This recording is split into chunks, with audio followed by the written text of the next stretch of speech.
Pero dice los 9 u 11 magistrados dicen, no, en este caso como la sala, como la corte entera es la demandada y la sala de lo constitucional es parte de la corte, le corresponde a la corte resolver el problema.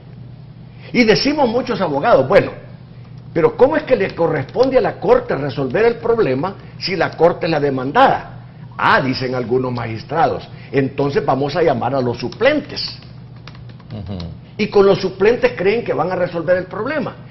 Yo en lo que no estoy de acuerdo, y se lo he hecho saber a los magistrados que están en este momento acusando a los 4 magistrados de la Sala de lo Constitucional, lo que no estoy de acuerdo es que se hayan ido a la Fiscalía para acusar primero de actos arbitrarios a los 4 magistrados de la Sala de lo Constitucional y segundo de prevaricato, por Dios.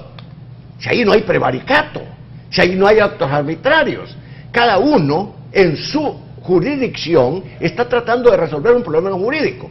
Y también en lo que yo no estoy de acuerdo es en que todas estas instituciones como FUSADES, ANEP, FUNDE, MIRE, ISD, etcétera, etcétera, etcétera, en vez de enfocarse en el problema estrictamente jurídico para tratar de ayudarle a la nación a desentrañar esto, se estén tomando parte en cuestiones que no les corresponde, como por ejemplo pedirle al fiscal general que deje de investigar, por Dios, si esto no es correcto. Te puedes imaginar que el día de mañana una Cámara revoca lo actuado por un juez de primera instancia a través de cualquier recurso ordinario que hayan planteado, y el juez de primera instancia, bajo el mismo argumento de que tiene control difuso, puede decir, mire, declaro la inaplicabilidad de esa revocatoria porque yo la considero inconstitucional.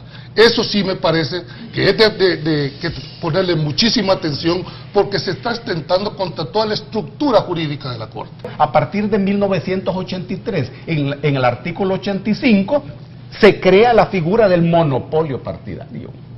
El texto del artículo 85 es impresionante. El sistema político es pluralista y se expresa a partir de los partidos políticos, que son el único instrumento para el ejercicio de la representación del pueblo dentro del gobierno. Eso es un texto impresionante. ¿Y qué ocurrió? Todo el aparataje del Estado se hizo partidario. La Asamblea Legislativa no existe. Esa es una ficción. ¿Qué es lo que existe? Los partidos políticos que la integran. Hay una relación de continente y contenido. Saca vos los partidos políticos de la Asamblea y no te queda nada. ¿Quiénes toman la decisión? Los partidos políticos. La gente de la Sala de lo Constitucional ha cometido un delito, y es que decidieron políticamente y no partidariamente. Es bueno que los miembros de la Sala de lo Constitucional consulten a los partidos políticos que los tienen allí antes de sentenciar. ¡No, hombre! Eso es malo. Eso denigra a la Corte. Y cuando en la Corte estalla una crisis como la que tenemos hoy, ¿esa es una buena señal? ¡Sí, hombre! Y los magistrados de la Corte están obligados a consultar a los partidos solo porque los partidos los tienen ahí. ¡No!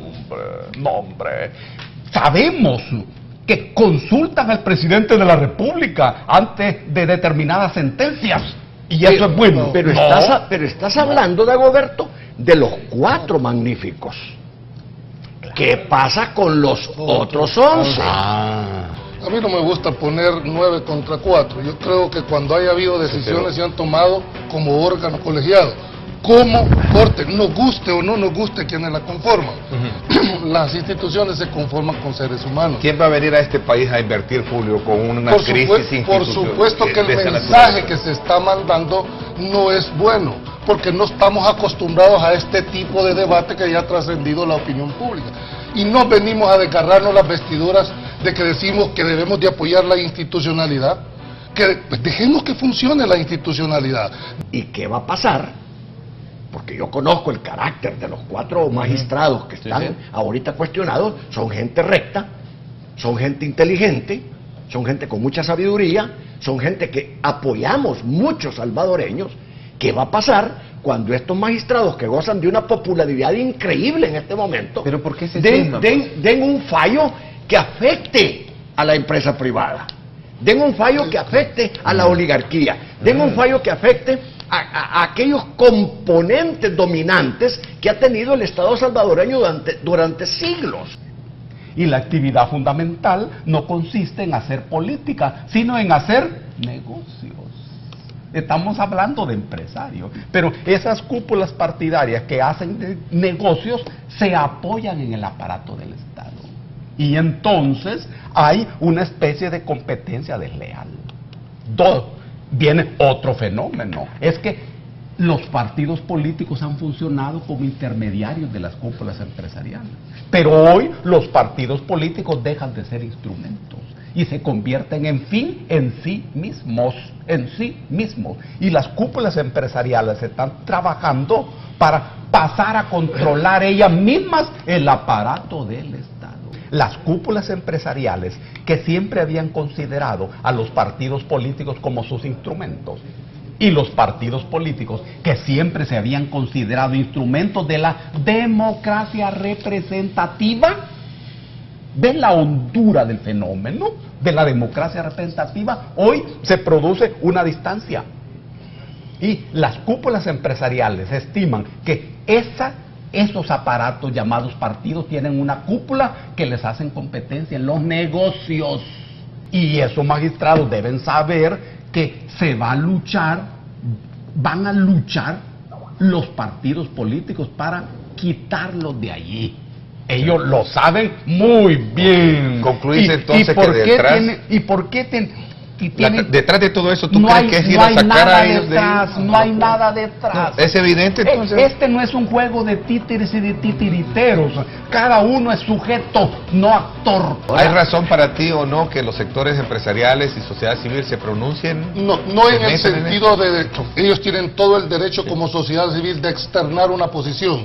Donde yo difiero y comparto con Kirio es que no le pueden pedir a la Fiscalía desestimar una petición para fundamentar un apoyo a una sala. Primero, porque la sala no necesita de una defensoría de esa magnitud. De una defensoría pública. Es decir, tienen todos los requisitos, tienen todo el talante para hacerlo. Mi pregunta es que con todo esto que está sucediendo, ¿cuáles son las posibles vías de solución dentro de la Corte? Al final, ¿cuáles son las posibles ¡Qué soluciones? lindura! Es que la solución no está dentro de la Corte, porque la Corte depende de la Asamblea Legislativa. ¡Ay, Dios!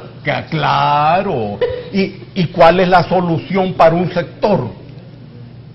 Deshacerse de la Sala de lo Constitucional. ¿Y pueden hacerlo? Sí. ¿Y lo pueden hacer legalmente? Sí, claro.